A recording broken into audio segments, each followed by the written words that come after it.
شما اگه ماشینتون مثل این ماشین آفتاب سوخته شده با هزینه یه پیتزا 500,000 تومان ماشینتون رو میتونید نگهداری کنید. حفره یک بار مصرف چسب میزنیم، کاور میکنیم تا انتها. شیشه پاک کن رو روی شیشه کلید پاک کن میزنیم، یه طرف لاین به لاین اسپری میکنیم، بعد نایلون میکشیم به دست شروع کار بگیریم، نظر حباب بمونه.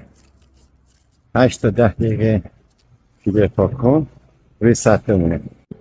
آب جوش میریزیم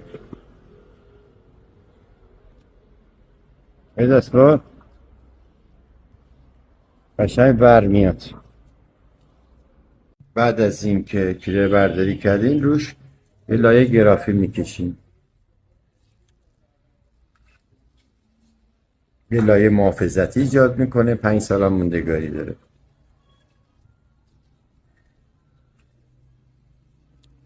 پایان کارش براق، عالی، 5 سال موندگاری.